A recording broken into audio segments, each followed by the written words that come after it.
I know we started Dennis Johnson out on him, and then we went with Danny Ainge, myself, which it was really easy then when I started guarding him. Then Bill Walton, and we was trying to run him to help all the time, but he had his outside shot going so well that he really didn't need to penetrate that much. Got it!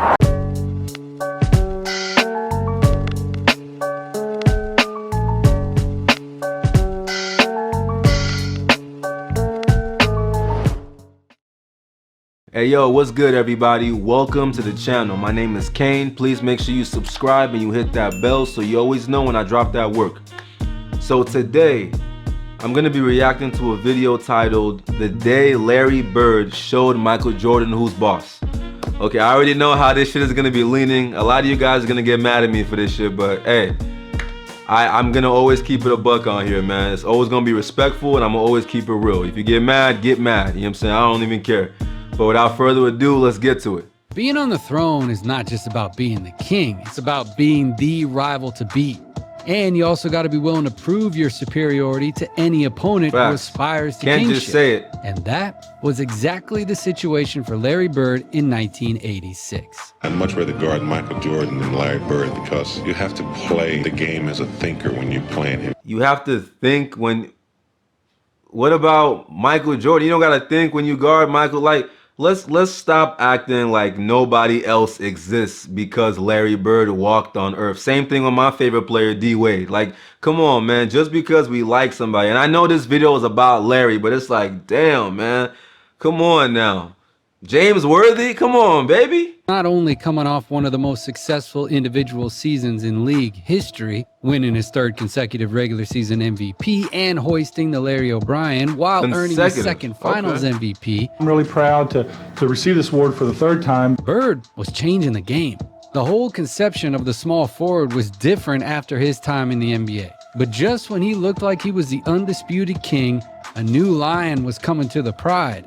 A young Michael Jordan came into the league making a difference right from the start. And from the very first moment, he made it clear to Larry that he wasn't afraid of him at all. The Celtics were still the better team, but MJ put on one of the greatest performances in playoff history against Boston in 1986, making a statement about who was the better player on the hardwood. And from then on, the rivalry burned hotter than ever. See, Larry Bird had a mission. For his entire career, he had been the undisputed best player in the NBA. But now, a 23-year-old kid who was averaging 37 points per game was challenging him. All right, so what years was Larry Bird's best years? Like, what years could you say, okay, Larry was the best player?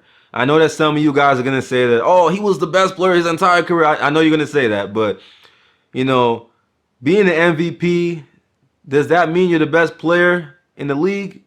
Or what if you don't win the championship? Is the finals MVP? Get in the comment section and educate me. Those of you guys who were there, I wasn't alive. I'm just doing my research as we keep shit going, okay? Of world basketball. The Bird had already proved it all. His legacy was unmatched, but his honor was in jeopardy. And that was something that he wouldn't allow. The reason was simple. Bird was bidding to become the GOAT of basketball. The forward had been breaking every barrier in existence since arriving to the NBA. In 1979, Bird signed a contract with the Celtics to become the highest paid rookie in league history at $650,000 per year. But as soon as he arrived in the NBA, Larry wreaked havoc. He finished fourth in the MVP race during his rookie year. During the next 3 seasons, not only did he win the NBA ring for the first time in 1981, but he also finished second in the MVP race 3 times. And his averages during this stint? 22.6 points, 10.9 rebounds, and 5.7 assists per game. But something happened during the summer of 1983. Bird went from being the second best player in the league to a completely legendary player, and absolutely superior to his eternal rival, Magic Johnson. Thus began his incredible 3-year stint in which he became one of the greatest players of all time. From 1983 to 1986, Bird achieved 3 NBA MVPs. After winning the 1984 championship and being, for the first time in his career, MVP of the finals, Bird ascended in the NBA Olympus and wrote his name in the history books forever. During those 3 seasons, Larry averaged 26.2 points, 10.1 rebounds, and 6.7 assists per game, while continuing to be an elite defender, by the way. Okay, Larry Bird's defense. Okay, in the last video, a lot of you guys kept telling me that Larry Bird was a phenomenal defender, and he was a better defender than Dominique and so many different people, his defensive win shares and defensive battles. Okay, so is it possible that your defensive numbers, it doesn't always factor in that, let's say you're guarding somebody and then Robert Parrish or Kevin McHale or DJ, somebody comes in to trap with you against the steal.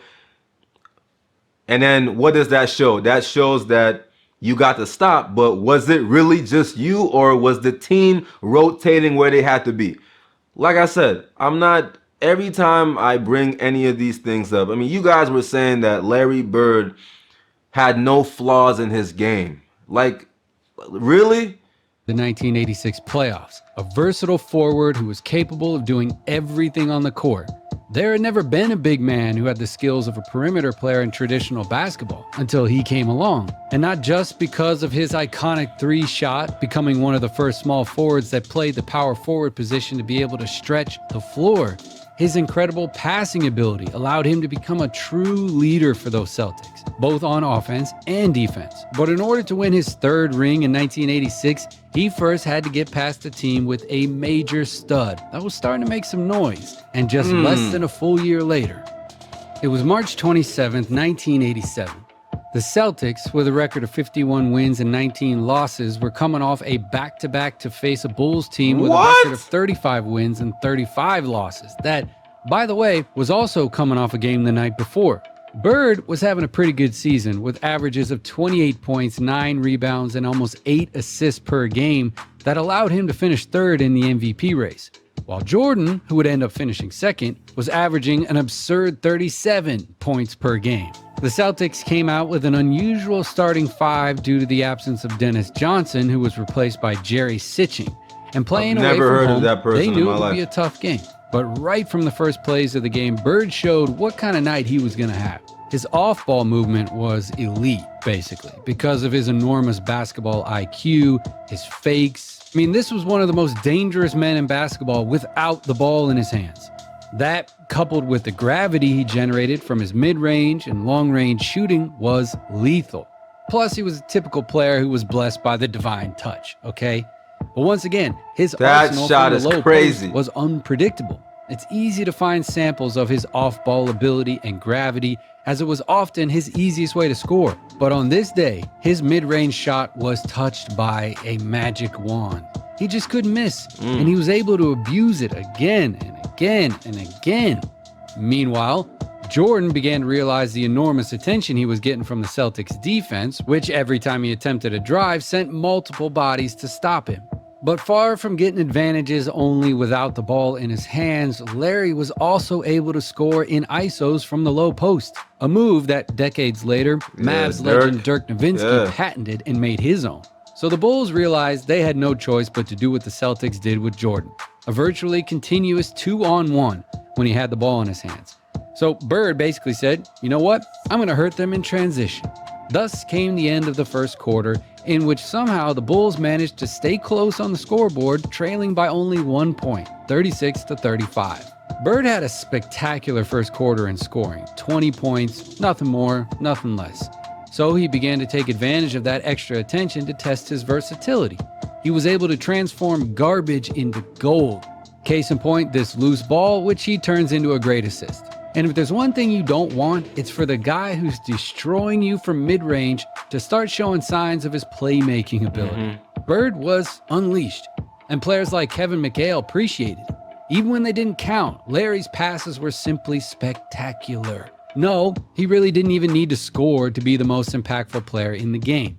In some cases, MJ had to defend the Celtics star too, and the size difference played a key role in these situations. But knowing that the half-court offense was very difficult with two defenders on top of him, Bird continued to make use of scoring in transition. And what was more shocking, a player of his size dropping threes like it's nothing. But incredibly, despite Bird's 33 points in the first half... He's on fire. He's on fire! In the last video, the Making the Case, everybody kept talking about how Jordan never beat Larry Bird in the playoffs. And my argument to that was, okay, that's true. That's very true. But was he in his prime? Prime does not mean the years that you scored the most points. It's the years that, okay, not just you were good, but also your team. Okay, how many years did you have under your belt? Okay, putting up 60 is dope. But Jordan, during the early stages, this has to be the early stages because Corzine and different people are there as well. Jordan was a scoring machine, but his game wasn't there yet. Larry, you know, come on, Larry was still Larry during this time. His team is better. That's what I was trying to say. Jordan's prime was in the 90s, okay? Right when Larry Bird himself had said that he should have retired in like 88 or 89 or something like that. Time trailing by only 3 points. Thanks in part to the 16 points MJ had scored during the first 2 quarters, of course. When the third quarter began, Larry kind of relaxed offensively. He decided to use his gravity to try to find better options for his teammates, as he knew he would need one more offensive threat to take the game easily.